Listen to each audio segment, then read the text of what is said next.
See ya. All right, so we are doing mock seller calls right now.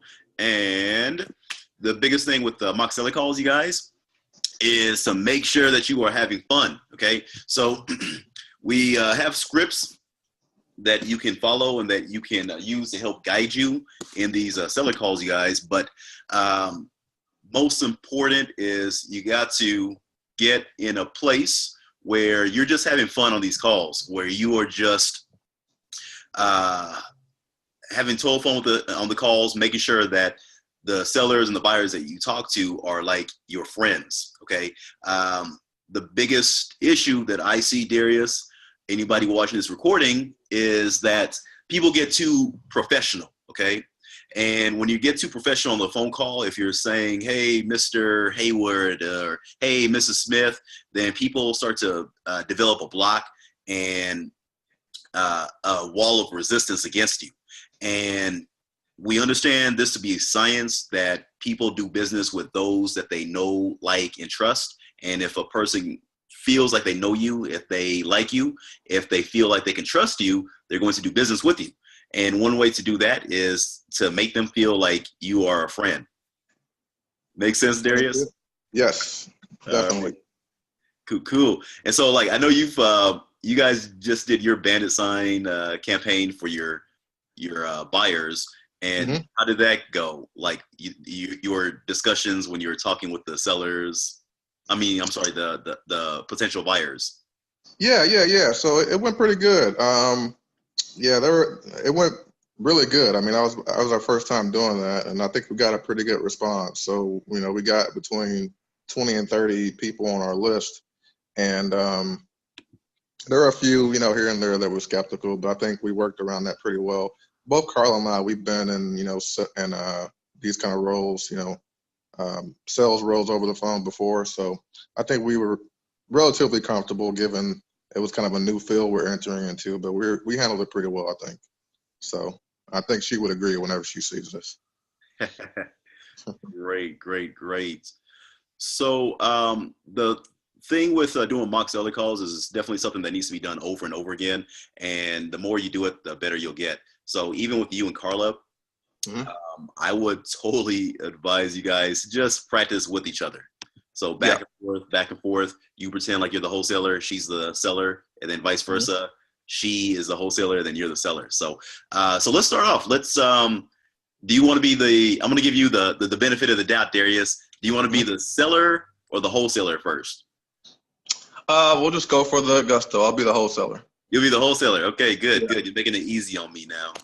So, okay, so I'll be the seller, and then you'll be the wholesaler. And then, do you have a pen and paper handy? Yes, I do.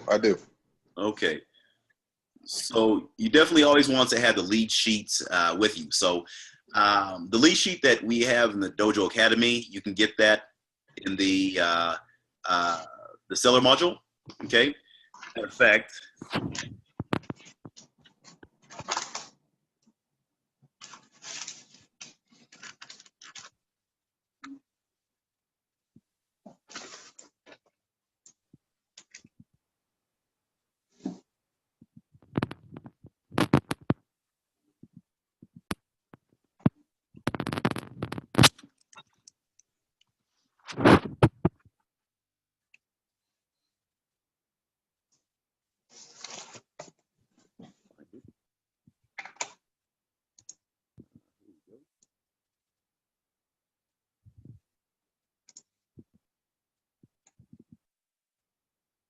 so can you see my screen, Darius?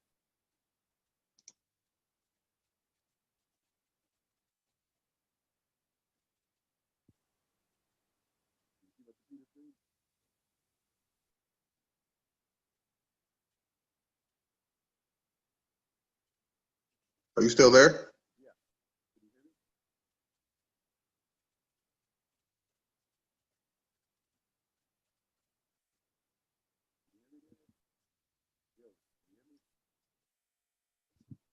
Okay. Can you hear me now? Yes, I can hear you now. Okay, cool. So give me 1 second. Let me go back to my screen. All right, can you see my screen, Darius? Yes, I can see it. Okay, great. So where you're going to go to get the seller lead sheet is you can go to Downloads tab on here, and then you just scroll down and go to Motivated Sellers, Documents for Motivated Sellers, and Okay. then we got a lot of good stuff right here. We got the call script right here. Okay, use the call script, and the call script is going to be your lead sheet. Okay, and it will be right here. Got it. Got it. So you can use that to help you. But let's go ahead and have you call back. So the scenario with us, Darius, is that I called you off of a bandit sign. I left you a message. I said something to the effect of, hey, Darius, my name is Daniel. I have a house that I inherited from grandma.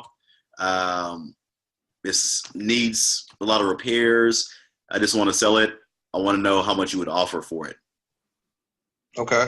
Okay. Now, is there where like the comps in the area? I mean, what kind of numbers would we be kind of working with, or just a range? You don't know yet. Okay. Okay. Sounds good. You do not know yet. That's the beautiful thing about this is when people call you, they don't tell you. Sometimes they won't even give you the address. Okay. So it needs a lot of repairs, inherited house. Okay, Yeah. got it. And so that's all I told you was house is inherited from grandma, needs repairs. Just want to know what you would offer for it. Okay. All right. So you're calling me back. Sounds good. All right. So this is my first time. Go light on me. But all right. I will. I'll go easy on you, man. All right. Sounds good. Okay. All right. Ring, ring, ring. Hello. Yes, hi. This is Darius. I received a call from this number. You did? Yes. Is this Daniel? Yeah, it is. Okay. Hi. How are you? I received a voicemail from you yesterday afternoon saying you're interested in possibly selling your property. Oh yeah. I saw your sign out there by Walmart. Yeah, I got a house that I inherited from grandma, and she passed away, and needs a little bit of work to it. But we're thinking about selling it. Okay. Yeah. Well, first off, I'm sorry to hear about that. Your grandma passing away. Is everything okay family wise? Yeah. We're maintaining, and she was an older woman. She lived a full life, so she was about 95 years old. So, but yeah, definitely, we're sad about that. But she lived a good life. But thank you. Okay. Okay. Well, that's always good to hear. So, yeah. So, again, I you probably picked this up, but I invest in properties around here in Houston, and I'm glad you called me and you said you saw my sign by the Walmart over there. So I'll go ahead and mark that down. It's a pretty good sign there. So yeah, so I buy properties from time to time here in the Houston area, and I'm glad you called me. Just get into it. So what were you thinking? Like, what was the range that you were thinking of getting for your property? We didn't really look too much into it, Darius, but I was thinking maybe 80,000 to 100,000 in that range. Okay. And you mentioned it needed some repairs, right? What kind of repairs were you? What kind of repairs does the property need? Definitely needs a new roof on it. It's hasn't been updated since probably the 80s. There's this really nasty smell to it. Okay. Is it like mold or anything? Yeah, kind of old people smell. Oh, okay. How many square feet? It is 1,200. Okay. All right. Well, yeah. So sounds good. And again, a little bit about myself. My wife and I, we invest in properties from time to time, and we typically do 1 of 3 approaches. So we'll either buy it and sell it to another retail buyer, or we'll sell it and rehab it ourselves, and then I guess sell it to a retail buyer, or we'll also partner up with other investors who may come and take it from us and then rehab it themselves. So it just kind of depends on what the situation is, what else we have going on in the area. So I'd imagine, do you get calls on your properties from other investors, from time to time about that? About Um, your home? I have not. We just inherited it, Darius, and Mhm. we really didn't know what we were going to do with it. So my wife and I were really busy, and so we can't really, fool around with it too terribly much. So yeah, I mean, we haven't talked to anybody. Okay. Okay. Well, good, good, good. Well, I'm glad to be the first person you talk to. So, some of the benefits of working with me are going to include I'm going to make a cash offer for your house. It's going to be as is. So, typically, if you went the realtor route, you'd have to, pay realtor's fees, get the property ready for, open houses, things like that. You're not going to pay any closing costs. So it's going to be, I typically close relatively quickly. I like to close within a week's time. Sometimes, occasionally, it may take longer, but that's my goal. So, all those factors, buyers really enjoy working with me because, again, I buy cash, I close quickly, and it's relatively a no frills it's relatively a quick and easy transaction. So, those are going to be some of the benefits. But, and you said you're looking in the 80K range for your property? Yeah, 80 to 100. Okay, okay. And then I'm sorry, the repairs, he said, I got a new roof here, kind of has an old smell. What would you estimate the repairs would cost? Oh man, I could even tell you, Darius, Okay, totally not a, um, I'm totally not a repair person. I got you. I got you. That's fine. And quite honestly, I'm not the most experienced repair person, but luckily I have people for that, so they can give me some estimates. Okay, well, and again, the just based on what's the address of the property? Address is 123 Main Place. Got it. Got it. Okay. Well, based on I've done some deals in that area before. Just based on what I've seen, I think 80K. We can probably talk about that a little bit. I mean, I'll have to come out and just see what the repairs are. When are you free this week for me to come by? We are free. I'm free tomorrow. Free tomorrow. Okay. Afternoon or morning or what Morning. time works best for you? Morning. Okay. Okay. All right. Well, tell you what, I'll stop by tomorrow at around 9 a.m. Does that work for you? Yeah, sure thing. Okay, we can meet out there. And again, just based on my knowledge of that area, I'd be looking at, somewhere within the, 50 to 60K range, just depending on what the repairs are. Again, um, I've been doing this a while, and given the amount that we're going to be giving you and the repairs, we have to make it make sense on our end. So we'll meet out there tomorrow, and we'll just kind of walk through some things, and we'll talk it over. Just a couple things. If we do go ahead and go forward with the deal, I'll just give you just a couple of items to look out for. I'm going to put a lockbox on the door just so I can show the property to other investors if I decide to go that route.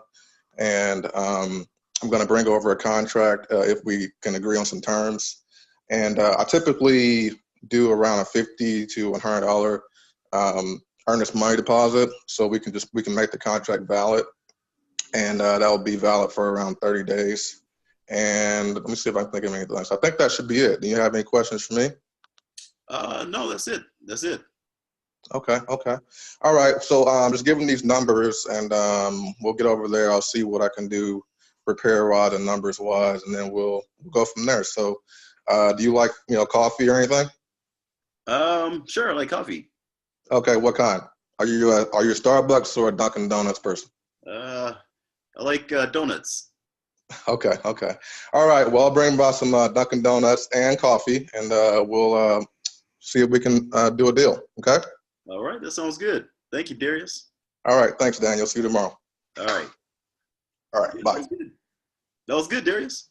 How you feel? Right. That was okay. You know, I was trying to remember some of my points because we're putting out seller signs this weekend, so I've been trying to go through some of my points and you know just make it more smooth when I actually talk to a seller in the next couple of days. So we'll Yeah, go from here. yeah, and I mean that was totally smooth. You know, especially considering the fact that you weren't using a seller script. That was Yeah. very smooth. So, and basically, what you did was you just had a conversation with me, and you built up great rapport with me in the beginning when you were telling me about condolences on my grandmother, and you did really well when it came to setting up the appointments, and then also asking about the condition of my property. I like the fact that you threw in that little Dunkin' Donuts and Starbucks thing at the end. That was a nice touch. Um, yeah. I mean, I guess the only thing is that I would add to you, Darius, is uh, just do your comps before you set up an appointment with them to go see their property. Yeah. And because basically you want to see that okay, I said I want to that I'll sell it between 80 to 100,000, right? Yeah. Yeah. You want to make sure that the property comps aren't, let's say, 40,000 in that area, you know, Right. because Yeah. then you'd be going down to my house, wasting your time. Uh, you know what I'm saying?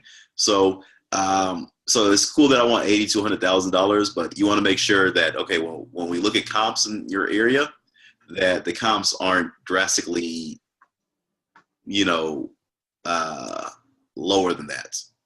Right. Yeah. And I immediately recognized that I kind of messed up on that, just being a little bit more forceful on price. You know, I didn't take into account like the 70%, like 65 or 70% less repairs. But I didn't know the repair amount, but I should have, went in a little bit lower. I guess that just kind of comes from me, from us being kind of thirsty to get our first deal. So it's like, okay, let's do a deal. So, but yeah, I should have, been a little bit more forceful on price and just kind of hammered that out because you're right. I could have wasted a lot of time going down there, and it's not going to work out. So Oh yeah, yeah.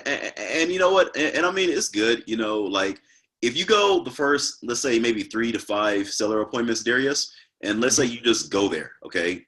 I'm a really big proponent of you just getting on the job training in action. So even if you go to somebody's house and the numbers don't work, I would rather have you just go out there just for the experience of it. Mhm. You know what I'm saying? So Right. in the beginning, I'm cool with you going to a person's property, even if the numbers are a bit high.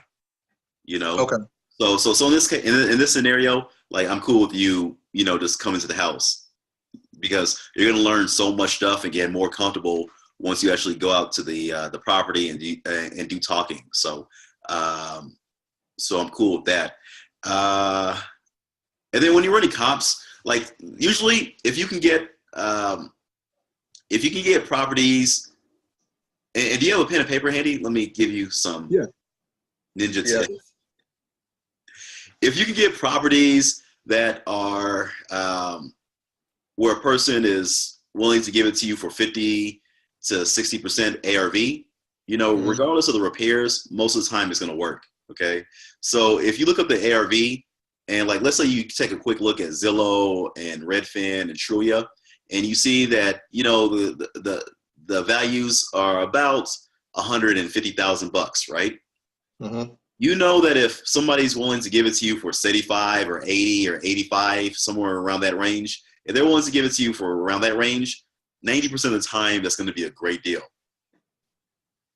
Okay. Okay. And then you like you can assume that if somebody wants to give it to you for 50 cents of the dollar, Mhm. unless they have like drastic major repairs on the property, like that's almost always going to be a good deal. Okay. Okay. That's one tip. And you Uh, said 50 to 60% of ARV. yeah. Yeah. But closer to 50%. Yeah. Okay. Now, another thing you could do when you're doing comps is when you're doing comps, you can just look at the past solds on Zillow and Trulia, right? And then look for the cheapest property that's sold in the area, the cheapest comparable property that's sold in the area. Okay. So if your subject property meaning it's the property that the seller owns, if that property is 3 bedrooms, 2 bathrooms, then you want to find another 3 bedroom, 2 bathroom property that's sold in that area. And you want to look to see what the cheapest houses in that neighborhood sold for. And typically, as long as you can get the property for a little bit less than that, then you're going to be good to go. Okay, good. Makes sense? Yes. So, matter of fact, and I can show you an example real quick on my computer if you'd like. Okay, yeah. Yeah, okay. So give me 1 second. Okay. We had Heather on here, but she logged off. Yeah, that was literally my first time doing a seller call. So, oh, was it? Hopefully, yeah, that was I've never done that before. So hopefully, I don't know if you're gonna post this or not. Hopefully, people won't go too rough on me. But hey, I'm gonna post it. I'm gonna post it. So I may post it a few other places, Darius, because I actually like the way you did that. Yeah, you did really, really well. Well, thank you. I appreciate that. Hope I have to tighten up some things. This week we got a whole stack of seller signs here, so hopefully we can get some calls in. Nice. Well, that's money right there, and as long as you're consistent with your marketing, man, and you're putting in at least 50 signs out there a week for your sellers, you're gonna be good. So give me a random address out of Houston, Darius. It's a good question. For a home? Well, don't give me your home address because this is gonna be public. No, I don't live. We don't live in a home. I'll give you a random address. Hold on, let me see. One that's accurate and that will actually work. Give me a second. And this is actually someone we know, so I don't think they would mind. 124 Christensen. That's CHRISTENSEN Street. Okay, in Houston. Yes. Okay, cool. And can you still see my screen? Yes. Is it giving you an error message? Yep. Okay. Did you try 124? Give me 1 second. 124 and then Christensen. Yeah, there it is. Yeah. Okay. Okay. Cool. Wait, what's going on? Why is it? I thought it just came up. Let me look at it for a second. Sometimes you'll get that. So okay. Let me try somewhere else. Hold on. Actually, let me look at this one right here. So okay. I can really show you. I can show you on any address. So this is a property, a lead that we were dealing with another student. And what we're going to do is we're just going to close this out. We're going to go to listing types. And can you see that, Darius? Yes. Okay. So on the listing types, you have for sale, you have potential listings, you have recently sold. Okay. We're going to go ahead and check recently sold, and then we're going to uncheck for sale and potential listings. Okay. Okay. We are going to go here, and we want the cheapest properties. Okay. So on any price, I want to put like $0 to $100,000. Okay. This is in Southern California, so prices of properties are a little bit higher than other areas. But if you're in an area where properties can go really, really cheap, you may go $0 to, and actually don't even do 0. Do 10,000 as the minimum. Okay. Okay. So you may do 10,000 to 40,000. Okay. In our case, we'll do 10,000 to 100,000 and see what we can find. So hit return. All right, and so we have a few properties, okay? And so this is the area that his subject property is in. So we're just gonna zoom in just a little bit, okay? And then right here, we can see the cheapest properties that sold, okay? The cheapest properties that sold, you got $91,000, $78,000, $65,000. We have $90,000, $25,000, $45,000, okay? Mm-hmm. Now, as long as you can get a property to a cash buyer at a price which is consistent with the cheapest properties that sold in that area, then they're going to move all day long on it, Yeah. because this is supply and demand. And if you're supplying the cheapest property to them, then they're going to move on it, right? Right. So in this case, sometimes the 65 or 60% ARV can go out the window as long as you're presenting them with a good deal. Okay. Mm-hmm. And in this case, like, it may be 80% of ARV, the cheapest property. Okay. It may be 50% of ARV, the cheapest property. Okay. In areas like, Southern California, Florida, where it's a hot market for sellers, it's going to be a higher ARV.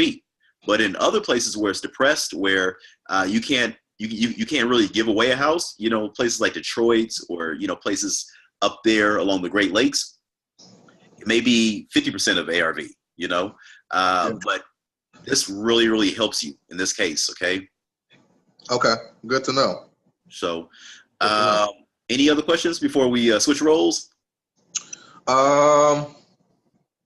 No, I can't think of anything right now. I think you explained it pretty well. So that's definitely a different approach than what I was used to, or what we're going to do this upcoming week. So that's good to know. Okay.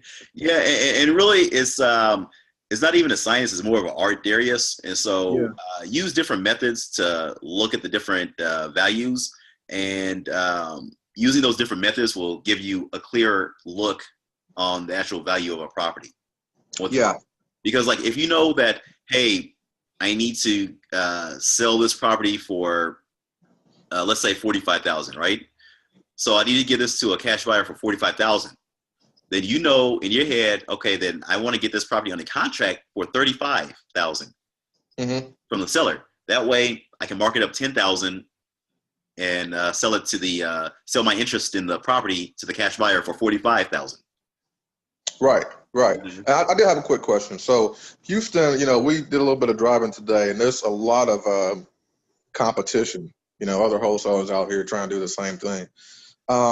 So with the contract, the contract that we make with the sellers, is that 30 days typically, or what's the length on that? I try and go for 45 days on your contract. That'll be the initial thing. So today, as we record this, is September 23rd, I believe. So what I would do is I will put a closing date of November 1st, which puts us out at, I think that's like 40 days or something like that. Okay, good to know. So I guess it would just depend on how motivated that seller is, because I can be dealing with them and I can have it under contract, but I would assume that they'd be getting other offers from sellers, whether that be direct mail or any other method for them to do a deal with them. So I guess what I'm trying to see is, have you had any experience or any comments on me having a property under contract with a seller and then them deciding to go with someone else after my 45-day period has expired because they got offered a higher price? Yeah, I mean, after your period expires, they can go wherever they want. Yeah, but I guess I guess it'll be dependent on me if I have it under contract, and it'll be how quickly I find a buyer, because our contract is probably binding. So, if I market it off to another buyer, then the deal, would be closed, I guess. I don't know. I'm just trying to see how that would work, because there's a lot of competition here in Houston just based on what we've been seeing in the past couple of weeks. And don't let that scare you. So there's a lot of competition for everything that you do. So anything that you go after that's big or important, there's going to be a lot of competition. So don't allow that to make you fret before you actually get into the game. Okay. What I'm saying? So, like, just get out there, do your marketing, do you. Carla, she does her. You guys as a couple, you guys do you guys, and don't even worry about what the competition does. The competition will come and go. There's going to be some people that are like wet spaghetti. You throw it on the wall and it sticks. Other people will not stick. All right. But you got to be those spaghetti strands that stick on the ceiling. All right. And you stay stuck up there for forever. Got it. So, because the properties that you find with bandit signs, typically those are going to be lower competition. Okay. The properties that you find with direct mail, there's going to be other people mailing them for the most part. Okay. Unless you find the property driving for dollars. If you find the properties driving for dollars, then typically there's not going to be that much competition for those properties. But if you buy a list, you can be guaranteed there's probably like 10 to 15 other people mailing them in Houston. So just keep that in mind. Once you have it under contract and you start escrow by taking the contract to the title company or your real estate attorney's office and telling them to start the title search. Once you have that process starting, then you can pretty much be assured that no funny business is going to happen. Got it. So okay, so cool. Let's do me now. So matter of fact, I'm going to show you I'm going to show you the call script and how I go off of it. And while I'm doing that, Darius, give me a scenario. Give me a scenario that we can roll with. Okay. Well, let's see. Okay, so I'm an investor. I'm a fellow investor. I own, several properties in the Houston area, and the one that we're talking about has been vacant for 12 months. Okay, good. Several properties. And I say several, it's about maybe 10. I own 10 properties. All right, cool deal. So that was actually a great scenario. Okay, so let's get the call script out there. And you guys that are watching this on YouTube, this is some killer stuff. This is what we give to our students inside of the House Flipping Dojo Academy. So y'all need to apply, houseflippingdojo.com/apply, houseflippingdojo.com/apply. You like how I threw in that plug-in, Darius? Yeah. This is going to be widely distributed, so that's good. I haven't been in videos like that before, so we'll see how it goes. Cool. And then what I'm going to do is I'm actually going to just show a part of the script for you guys out there that are watching this on YouTube as a teaser. This is the stuff that we give out. Okay. So so I'm calling you Darius. Ring. Hello, this is Darius. Hey Darius, how's it going? It's Daniel. I'm just giving you a call back about that property that you were trying to sell. Yeah. Good to hear from you. I've been trying to move it. I've gotten a few offers, so I'm just trying to fill some things out and see what we can do. Got it. Tell me about those offers you got. How come you haven't gone with any of them yet? Yeah, so some of the offers they've been pretty low. I'm thinking they're wholesalers or other people just trying to move properties. They've been kind of low. So I'm just trying to. It's been a few weeks since it's been on the market, so I'm just trying to fill some things out and hopefully go with what can work best for both of us. A pretty good offer. Got it. And what's a pretty good offer look like to you, Darius? I'm thinking, just based on comps in the area, I'm thinking I can probably sell it for, I'm thinking it's probably worth about $120,000. Okay. So it's worth $120,000. And what are you wanting to sell it for? Like, what is a fair cash offer for that? Yeah, I mean, it's been vacant for a while now, so I would prefer not to hold this thing forever. But again, I don't want to be foolish and just letting it go for nothing. I'd probably be willing to do like around between 90, but about 95. About 95. Okay. Yep. Good deal. Good to know that. So tell me about that, Darius.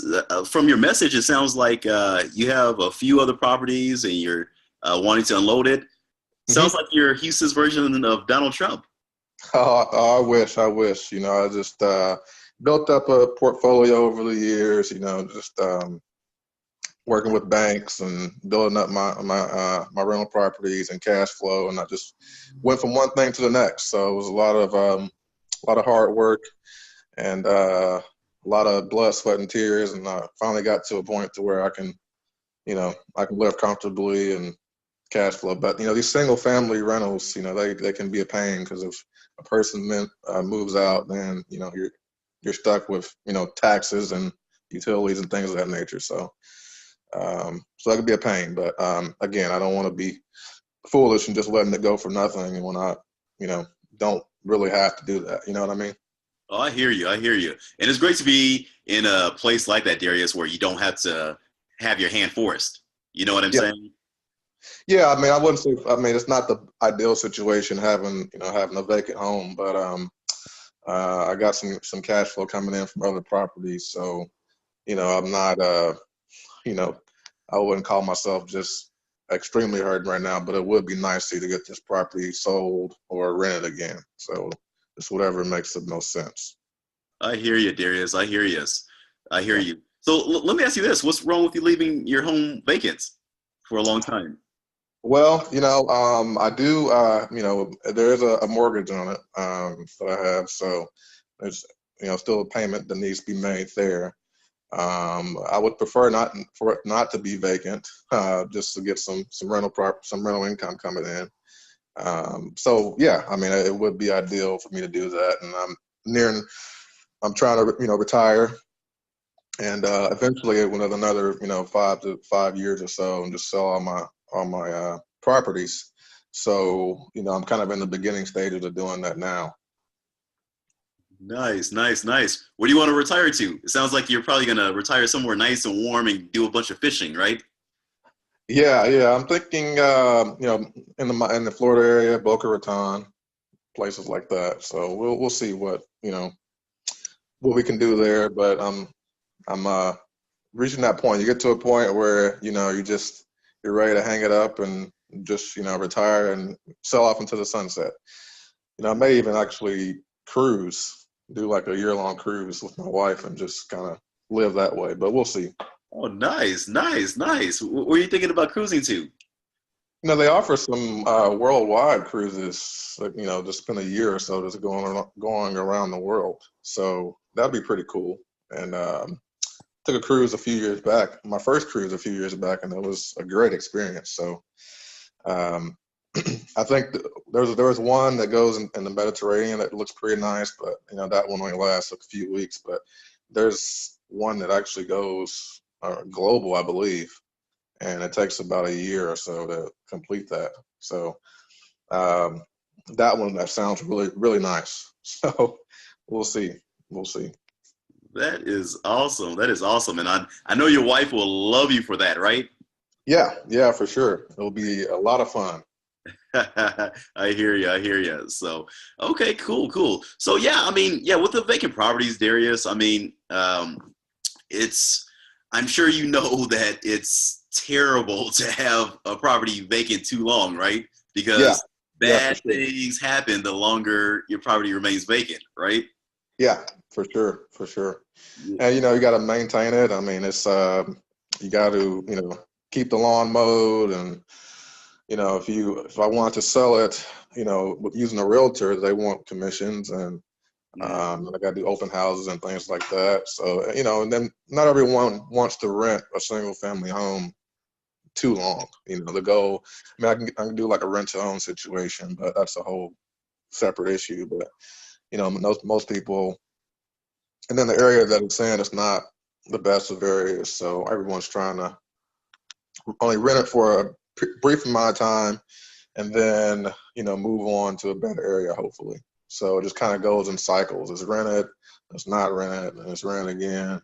But this is the longest vacancy that it's been, almost 12 months. So Wow. 12 yeah, months. yeah. Wow. And nobody's like ripped off the AC unit or the copper wires yet? No, fortunately not. It needs a little bit of work. Um, the previous renters that were there, and I honestly haven't even gotten around to it yet. But the carpet was really damaged. They had a couple dogs. Eeks. Um, Yeah, that weren't necessarily house trained. Didn't appear to be, at least, and they didn't take very good care of the carpet. Um, probably needed a new roof. Due to the recent hurricane and things like that. So it's it can be a pain. It can definitely be a pain.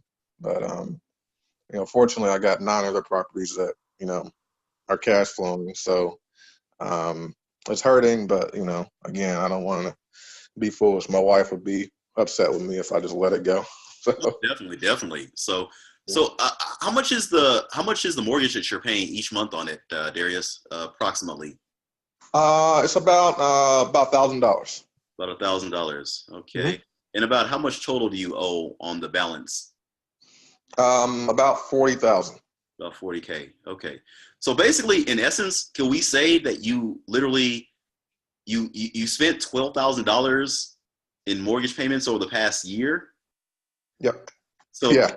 and I mean, what were you renting it out for?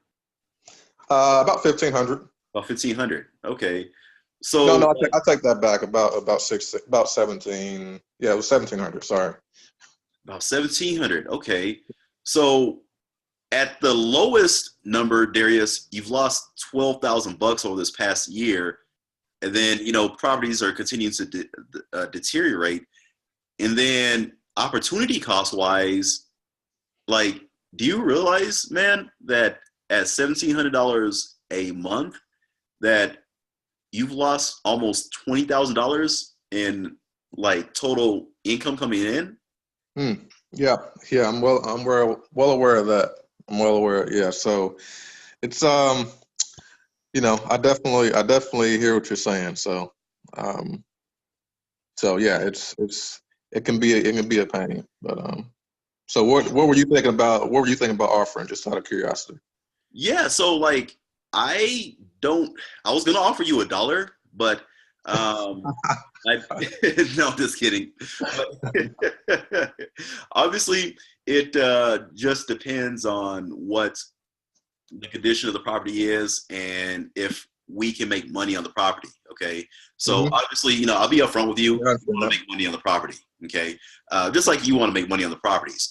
But Mm-hmm. what we do, Darius, is when we find a homeowner that, such as yourself, and an investor such as yourself, that we want to do business with, we're pretty selective on the properties that we go after. Okay, so we actually only have funds to buy 2 more properties here in the next 45 days. Mm-hmm. That being said, I mean, we have a few more properties to look at, but I mean, you have a pretty good area. And how many beds and baths is your house, by the way? Three bed, 2 bath. 3 bed, 2 bath. Okay, Mm-hmm. great. And square footage, did you say it was 1,200 square feet? 1,250. 1,250. Okay, thank you for that. And when was the last time the roof was replaced? Wow, it's probably been since the mid '90s. Oh, wow. So about 25, Yeah, 25 years. yeah. So yeah, it definitely needs a new roof. So Okay, maybe so that's yeah. why the people moved out. Oh, okay, because it was leaking. No, it wasn't leaking. I'm just kidding. It was. I don't. At least I don't think it is. So I don't think it was. So yeah, but it definitely needs a new roof. Okay, so that may be a $10,000 fix right there. And then updating wise, when was the last time you went in there and updated it, gave it a fresh paint job and carpets? Well, I know you said that the dogs, they didn't Hmm. have any home training. Yeah, yeah. It's probably been since the last tenant was in there. So I'd probably say maybe 4 years ago. Okay, okay, not too bad. So pretty much just the carpets then would be Hmm. need to be replaced. Okay, and you replaced like all the tiles and all that when you did your update. Yes. Okay, great, great, great. Yeah. So It honestly doesn't have the tiling was just in the kitchen. The kitchen and the bathrooms. The rest of it is carpet. okay, got it, got it. And how much longer can you go like losing $1,000 a month on this? Honestly, I would prefer it to be not too long. You know, I think we both like to make money, so Yeah. I would say, you know, yeah, not a whole lot longer. I would prefer to either, you know, to sell this within the next quickly if I can. Probably within like another half year, maybe. I mean, at the most that I can probably go with the property, you know, remaining vacant, another half year to a year. But I'd like to move it as soon as possible. Okay. Yeah, yeah, because you want to go to Boca Raton, you want to go fishing, you want to go on that year-long cruise. You don't want to have to worry about this drama out here, do you? No, for sure. I'm almost at the point where I just want to get rid of all these properties and, you know, get on that cruise or go to Florida. Okay, I totally understand you, man. So Yeah. let's do this, okay? Darius, I like you, and I like Mhm. what you're all about. I definitely want to do a fair offer with you, something that Mhm. is good to you and something that's good to us, obviously. And Yep. so, um, when we do find a property, though, Darius, that we like, let me get back to what I was telling you about how we do business. When we Mhm. find a property that we like, um, we definitely want to make it a very, very clean transition for our homeowners and our clients, okay?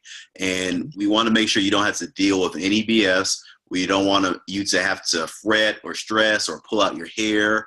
And we don't ask you to make, a bunch of repairs. So, like, I don't Mhm. care if there's a mountain of dog poop on the carpet. I don't Yeah. care if there's a hole in the roof, okay? I don't care if there's vines and plants growing in the middle of your living room, okay? Mhm. As long as we can get it at a fair offer, cash offer, then we're good to go. And then what we do, Darius, we come in, pay for all your closing costs, and we aren't going to ask you for commissions like a realtor, okay? Mhm. Um, that being said, let me ask you this. Would you take what you owe on the property for it? If we could come in and save you from losing that $12,000 a year, would you take what you owe on the property for it? Um, wow.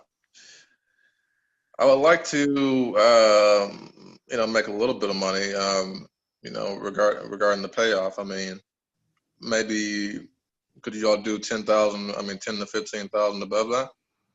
Okay, so about 10,000 above that. Yeah. So if my mortgage is 40, you know, 55 to 60. Okay. Is that the best you can do? Yeah. Wow. You drive a tough bargain here. So, what is, I mean, where can we meet in the middle on this? Because, you know, you sound like a reasonable guy, and you know, I can honestly appreciate the conversation. A lot of the other people, they just send mail, and then they state their offer, take it or leave it. So what's the best, where can we meet in the middle of this, like between 40 and 55? Would you be able to do 50? Well, if we meet in the middle between 40 to 55,000, if Yeah. we can meet at 47.5, Darius, Yeah. then we can definitely play ball. Okay. Okay. 47.5. I'm not really going to be too concerned about the repairs that need to be done on the property. We can get that done. If there's any surprises that we Yeah. find as we tear into walls, will be covered. And then Okay. that'll give you, money in your pocket, and then pay off your mortgage, and then allow you to go on that year-long cruise. Yeah. Yeah. So I mean, 47.5 may work. That'll probably work. How quickly can you close? Well, we can close as soon as we get clear title on that, Darius. So Hmm. let's do this.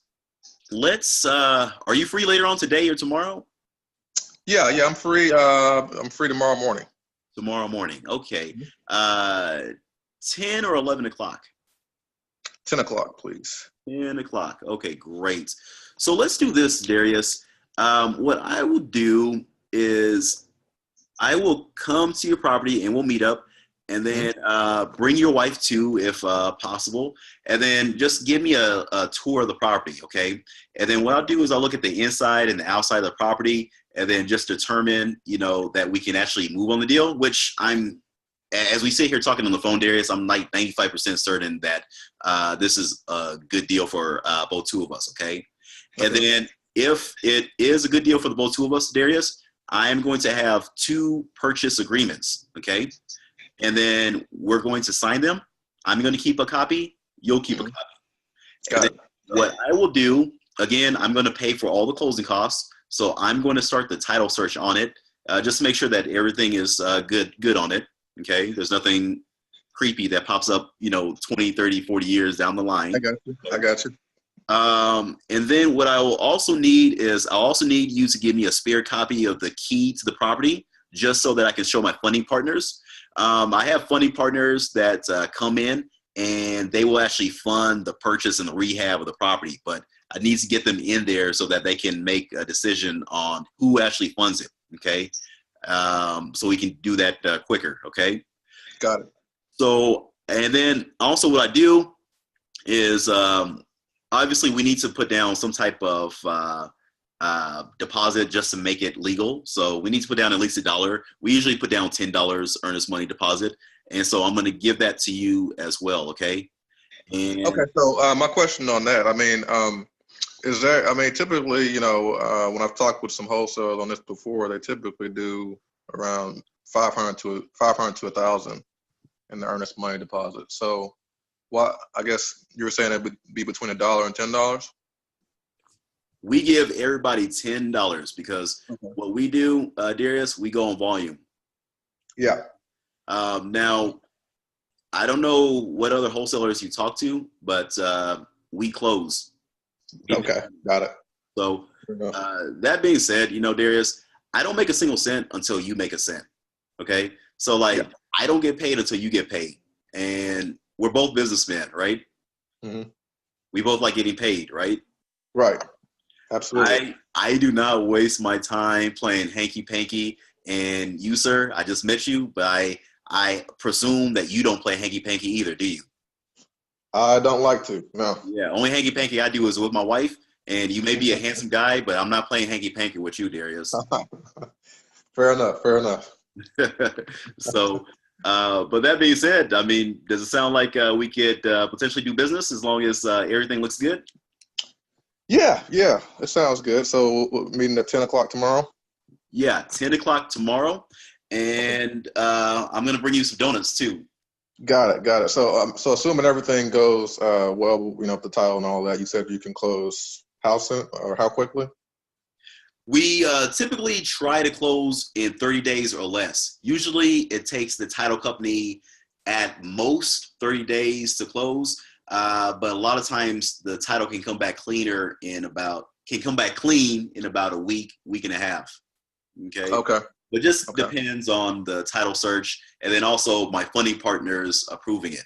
But that's one reason why we like to get them in quickly. Okay. So that we know who's going to fund it. Now, if something should pop up on the title search, then that could extend the closing dates. Okay. But obviously that's something that you or I have no control over. Got it. Okay. Well, you don't have any liens on the property, do you, Darius? I'm sorry, what was that? You don't have any liens on the property, do you? Or judgments? No, not to my knowledge.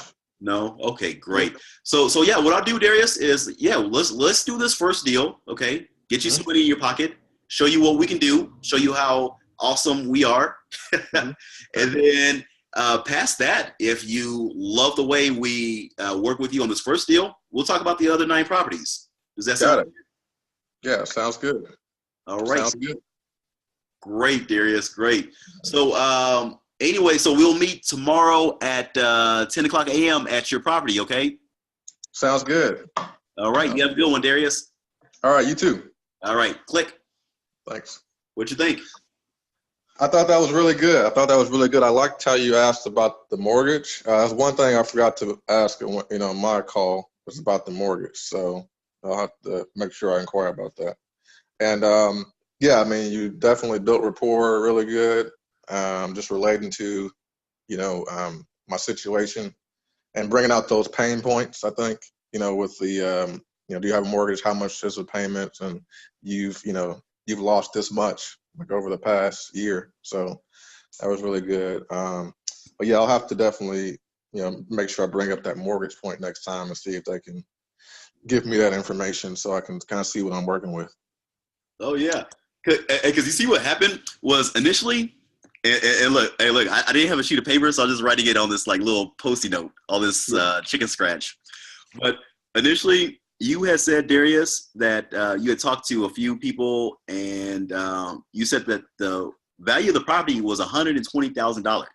But you said, when I asked you the first time, you said, "Oh yeah, I can, sell it for $95,000." But by the end of the call, I had got you $47,500. Yeah. So, I mean, I was, I do recognize that. And I mean, I hadn't been a seller of properties before, but if that were a realistic situation, I wouldn't have went that low, or I wouldn't have probably, I mean, you could probably look that up, but I probably wouldn't have given away the mortgage information, so, or how much I owed on it. So. I mean, heck, there's even ways around that. So even with the mortgage information, whenever I ask for sensitive information, like, hey, what do you owe on the mortgage, or each month, I just ask it quickly and matter-of-factly. So I don't like put this big old huge production around it. I don't say, Darius, how much do you owe on the property? Yeah. I just like go question after question. Okay, so what repairs needs to be made on the property, Darius? And you tell me. Okay, great. About how much are you paying each month for the mortgage? That? Okay. And what's the balance on the mortgage? Yeah? Okay, cool. And so basically what I do is I intertwine those sensitive questions with non-sensitive questions. That way we get in the mode. So I'm asking questions and you're answering, right? And then like you're almost lulled and hypnotized into answering my questions. Right. And so I'm asking you easy questions like, how many beds, how many baths, what's the square footage? Okay. What repairs needs to be done on it? How much do you own the mortgage? What's the monthly mortgage payment? And you're answering questions. And I've hypnotized you and lulled you into a mode where you're just answering questions. Now I keep that same rhythm when I'm asking you the questions for the sensitive questions. And then you just you're going to be more than likely to just answer my questions. Yeah. Because even if you wanted to keep that information to yourself, because I asked it in the same tone, you tell me anyways. I guarantee you, you're a smart guy, but I guarantee you there's a 75% chance you're going to answer my question. Yeah. Yeah. And I've done the seller role before on another call. I'm not the best seller in these mock calls because I'm like, hopefully if I own some properties, I wouldn't get myself in that situation. But you never know.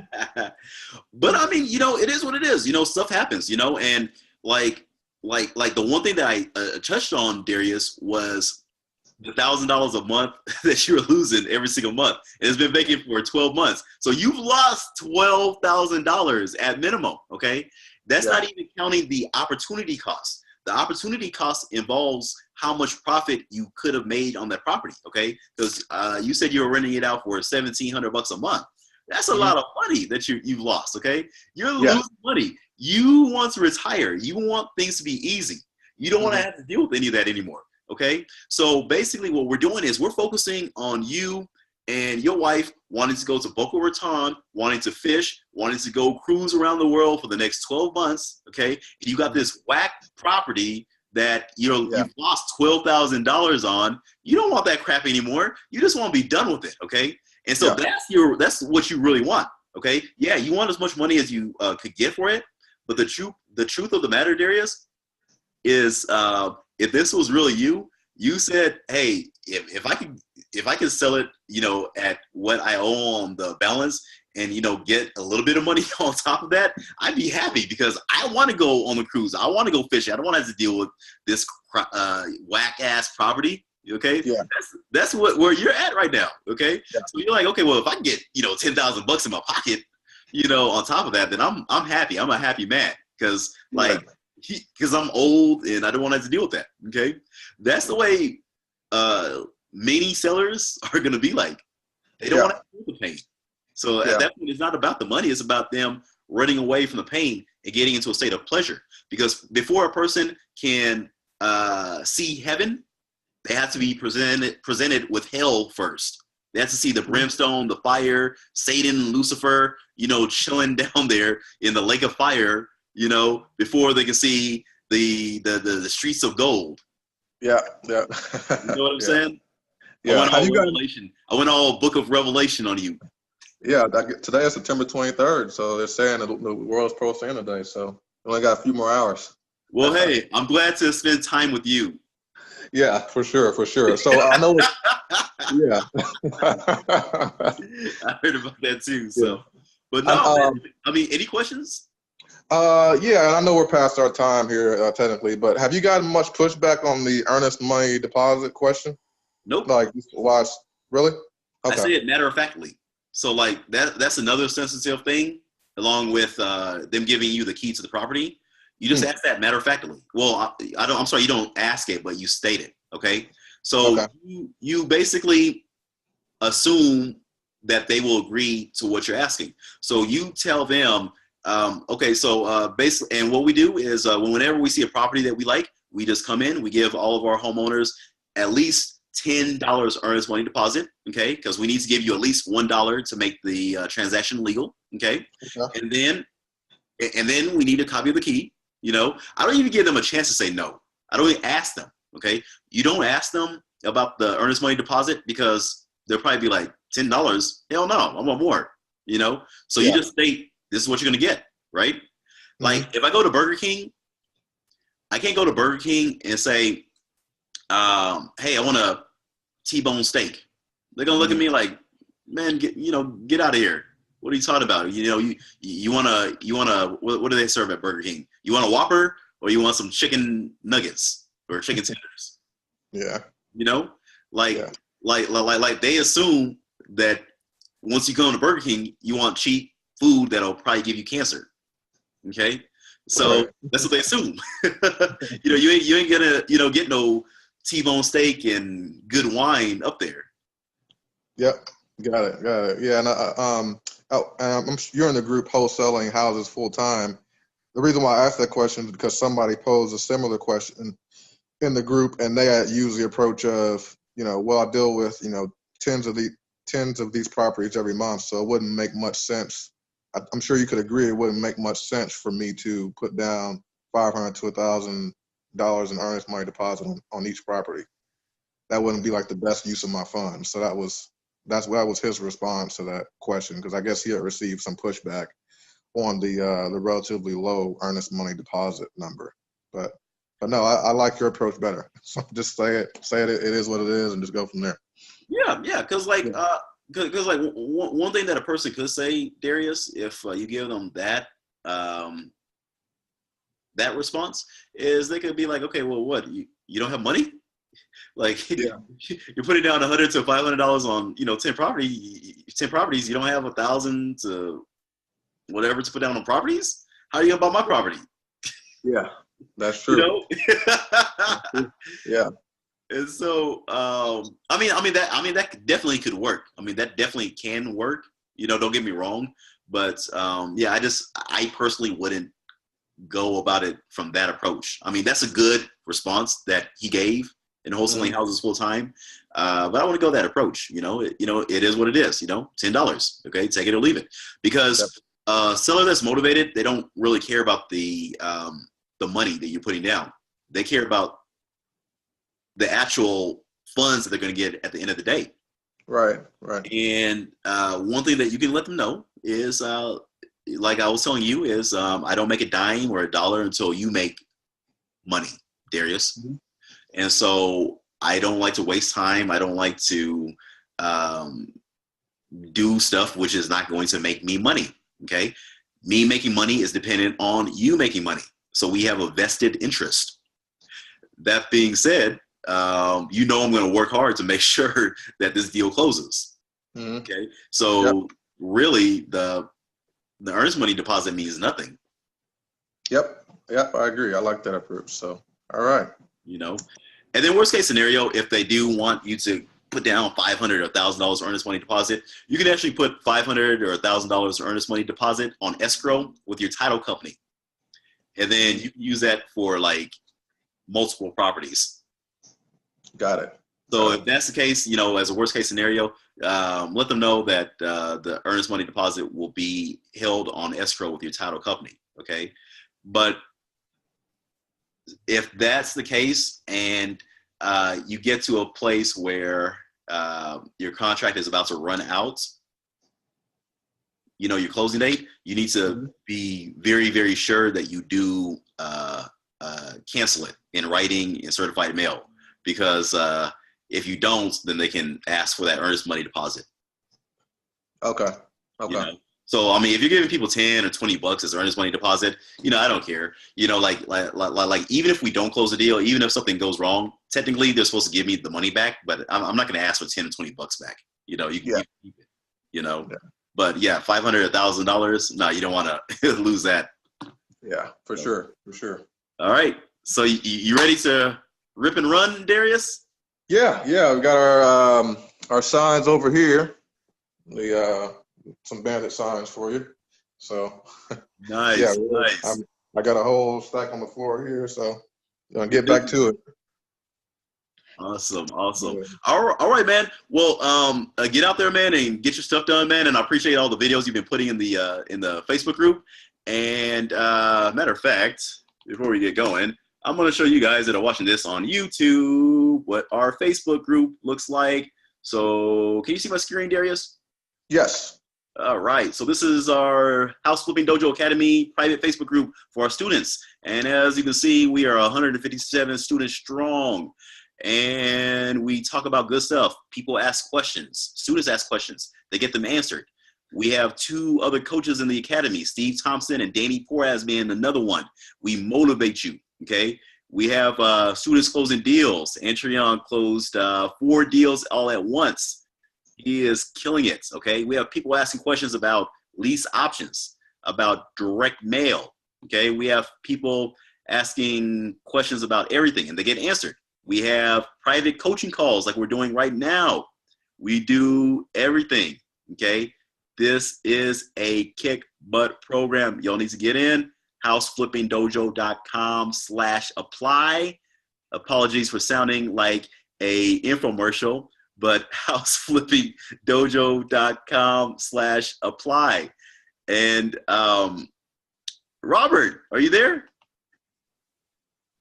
Hold on 1 second. I gotta get Robert on. Robert Brewer, are you on? How you doing, man? Doing good. Welcome, Robert. I just now got off work. I joined as soon as I could. Man, hey, you know what? I'm gonna have to have you watch the replay because we just got done. Oh, did you really? Yeah, we just got done. We had a great call, didn't we, Darius? We did. Yeah, very informative.